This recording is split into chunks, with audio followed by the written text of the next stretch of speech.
Hey guys, it's Gina Militia from ginamilitia.com. Today I want to show you a few of my favorite Lightroom shortcuts, and these are a great way to speed up your workflow, especially if you're editing hundreds or even thousands of images. So the first one is the Auto Advance. Now, when you're uh, in the library module and you're going through and selecting your favorite images, what you might do is have maybe a star system, 1 through 4, where you might be tagging your images with maybe a 1 or a 2, and then moving on to the next image and using the arrow key to advance to the next image. This in itself is like quite a time consuming exercise. So this one little feature of Lightroom is so awesome, where you go and in the library module set your image to set the module to auto advance. And basically what happens is when you make a selection, so let's say I'm going to tag this as a like, so give it a 1 star.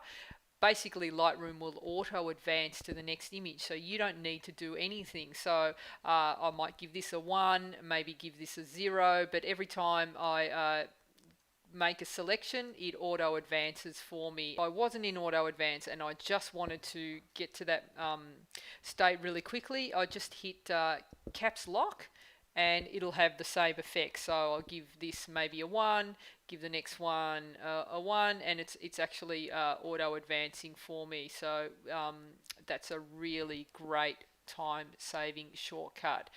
Next up is when you're in the develop module, and especially when you're using a laptop, if you've got all these sections open, you can be scrolling up and down forever, like when you're looking for where it is that you're at. So the simple act of switching to solo mode, just to show, it only shows one module at a time that's visible, is really handy, especially on the laptop. So basically you just go into right click in any of the modules, and you'll see that that down the side you'll get the option solo mode. So once you go into that, it'll only show the one that you're using in the side of the screen. So if I wanted to go into the basic module, only that one and shows up, and all the others are collapsed. So as I say, when you're working on a laptop, it can be a nightmare trying to find where you're at. So this is also a really good time saving tip.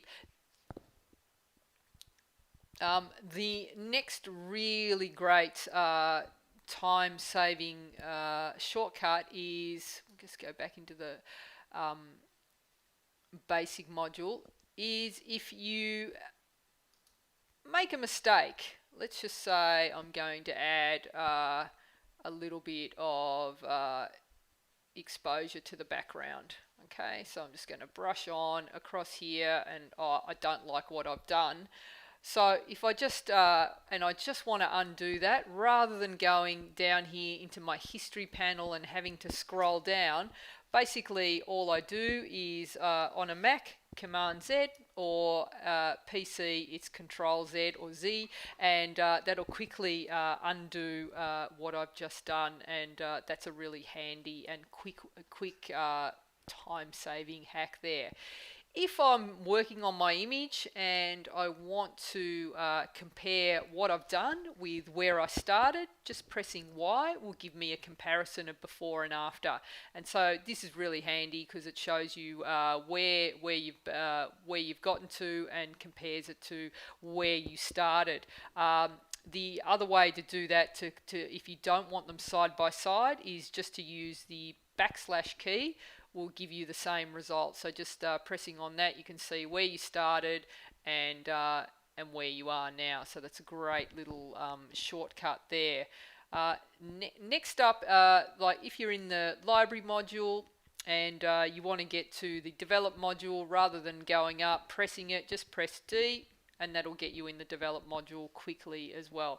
If you want to zoom in on an image, again Z or Z, and that'll bring bring it in, and then zoom out again. So that's a really handy one as well when you're working quickly and want to edit your files really quickly.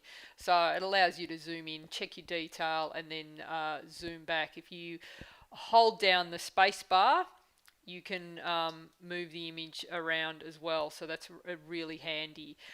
Um, Another good one is if you want to check for blown out highlights or crunched up shadows, check the clipping mask, just hit J, and that'll bring that up. And so you can see there I've got some where the blue highlights are shadows that are crunched, and red is for blown out highlights. So that's just a really good way to check the lay of the land of your image there. All right, another one that you might want to use is we've got the crop tool here. So again, rather than looking for it and clicking on it, just by hitting R, that'll bring up the crop tool, and then you can quickly do your crops however you want. So that's a really handy one to have. And if you want to ever like have a look at your image in full screen, and this is a really handy little shortcut, just hitting F will give you a full screen view, and it just takes away all the modules and the thumbnails and everything, and just fills your screen with the image, which is great if you just want to have a good look and you don't want to be distracted by all the goings on and guffs and tools around the image. So that's a good one. And then you go back, hit F again, and that gets you the normal view. So that's it. That's a few little shortcuts just to get you started and get your workflow moving a little bit quicker.